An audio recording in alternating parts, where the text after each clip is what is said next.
Hello students. हाँ, आज हम लोग पढ़ेंगे एक पाइथागोरस थ्योरम के बारे में। आज मेरा पहला क्लास है तो बाइलिंगुअल चलेगा, दोनों में चलेगा, हिंदी इंग्लिश दोनों मीडियम में, ठीक है। तो मैथ्स की टॉपिक है पाइथागोरस थ्योरम, पाइथागोरस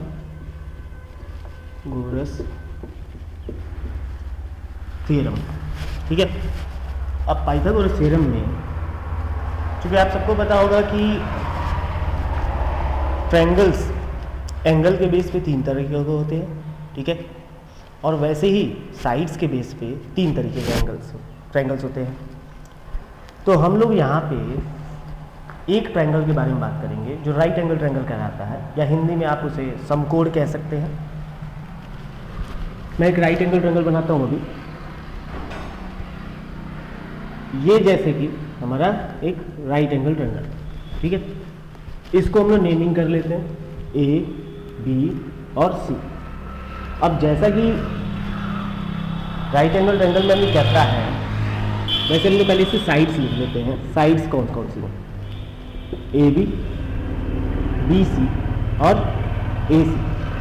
अब बी सी को हम लोग बेस कहते हैं,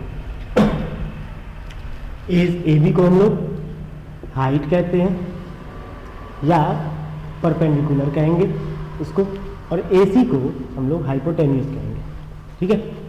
तो AB जो है यहाँ से हमारा एंगल क्या आ रहा है? परपेंडिकुलर। BC जो आ रहा है वो आ रहा है बेस, और AC जो आ रहा है वो क्या आ रहा है? हाइपोटेन्यूस, ठीक है।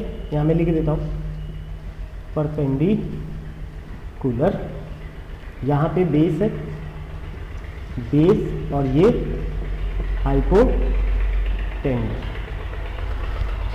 अब जैसा कि पाइथागोरस ने बताया इसको, ठीक है, अकॉर्डिंग टू पाइथागोरस, ठीक है, यहाँ पे हमारा क्या आएगा कि अगर AB का स्क्वायर प्लस BC का स्क्वायर अगर किया जाए तो ये दोनों किसके बराबर आएंगे? हमेशा हमेशा AC के स्क्वायर से बराबर हो जाता है। अब आगे चलते हैं। AB है क्या हमारा? परपेंडिकुलर का स्क्वायर, प्लस BC क्या है? बी बेस का स्क्वायर, बराबर AC क्या है हमारा? हाइपोटेन्यूस का स्क्वायर। तो ये पाइथागोरस की ही देन है कि ये चीज, अगर ये और ये हमको पता हो तो ये निकाल सकते हैं, अगर ये पता हो, ये पता हो, तो ये तीसरा निकाल सकते हैं। कोई भी अगर इनमें से 2 पता हो तो हम लोग ये तीसरा निकाल लेंगे। कुछ चीजें इसमें आती हैं अलग से, जैसे पाइथागोरियन ट्रिपलेट्स के बारे में बात की गई है, ठीक है। तो उसके लिए हम लोग एक 3, 4, 5 का एक ट्रायंगल लेते हैं, ठीक है। जैसे कि मैं यहां बनाता हूं ये चीज, मान लेते हैं ये 90 का है, ठीक है, ये 3 का है, ये 4 का है, तो ये कितना आएगा ये निकालना है हमको इस थ्योरम से, ठीक है। तो ये क्या है हमारा? बेस, ये क्या है? परपेंडिकुलर, और ये क्या है? हाइपोटेन्यूस। पाइथागोरस थ्योरम लगाते हैं। p का स्क्वायर प्लस b का स्क्वायर बराबर क्या होगा? h का स्क्वायर, ठीक है। रखते हैं यहाँ पे 3 का स्क्वायर प्लस 4 का स्क्वायर बराबर कितना आएगा? h square. अब इन दोनों को कैलकुलेट कर लेते हैं। 3 3 जा 9 प्लस 4 4 जा 16, दोनों मिलके क्या है? h स्क्वायर के बराबर। ये दोनों मिलके कितने हो गए? 25 बराबर h स्क्वायर। h निकालना है हमको, अंडर रूट में कर लो 25 को, ठीक है। 5 5 जा 25 होता है, तो हमें पता है 5 का ये स्क्वायर रूट लिखा हुआ है, ठीक है। तो ये यहाँ से हमारा आंसर आ जाएगा 5 बराबर h। तो h की वैल्यू जो हो गई वो कितनी आई? 5। अब वो सेंटीमीटर में भी आ सकती है, वो मीटर में भी आ सकती है, जैसे आप रखेंगे वो इसके हिसाब से वैल्यू आएगी। इसी तरह एक और होता है 6, 8 और 10 का ट्रायंगल, ठीक है। 6, 8, 10 में देख लीजिए, अगर मान लेते हैं ये 6 का है, ये 8 का है, तो ये कितना आएगा? 6 का स्क्वायर प्लस 8 का स्क्वायर बराबर कितना आएगा? 36 plus 64 that is equal to 100। इसका स्क्वायर रूट निकाल लीजिए तो 10, तो इसकी वैल्यू 10 के बराबर आएगी। इसी तरीके से हम कोई दूसरा भी ले सकते हैं जिसकी वैल्यू आएगी, लेकिन वो अंडर रूट में वैल्यू आना शुरू होगी तो थोड़ी सी परेशानी हो जाती है।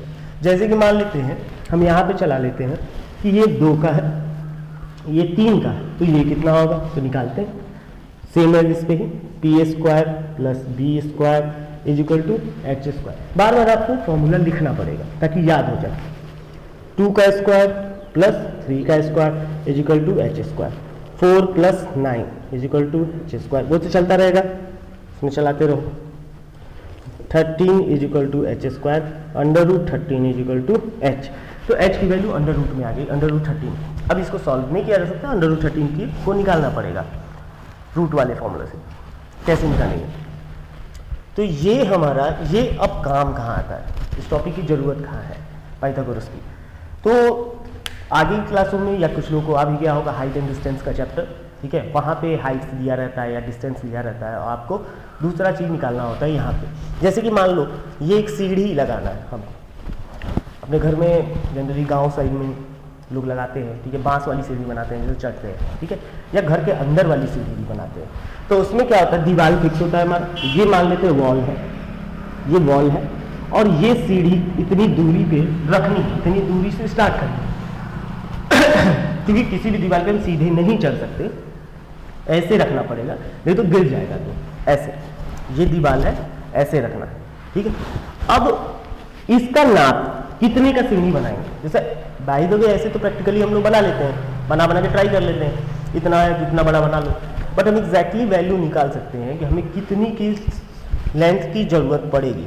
अगर ये चीज़ पता हो, हमें हाइट तो पता ही होगी, 10 फीट का दीवार होगा जनरली घरों का, 10-11 फीट का, और ये डिस्टेंस हमको पता चल जाएगा वहाँ से लेके यहाँ तक कितनी दूरी से हमको सीढ़ी बनानी है, स्लोप देना है। स्लोप निकालने के लिए तो ये वाली वैल्यू हमको निकल के चली आएगी कि कितनी लंबी सीढ़ी हमारी बनाई जाएगी। तो ये रहा कुछ पाइथागोरस का, आगे आप लोग कमेंट में करते रहिएगा, ठीक है। बाकी कुछ डाउट होगा तो मुझे कमेंट करिए, मैं उसमें आपको रिप्लाई कर दूंगा या एक नया वीडियो फिर बना दूंगा।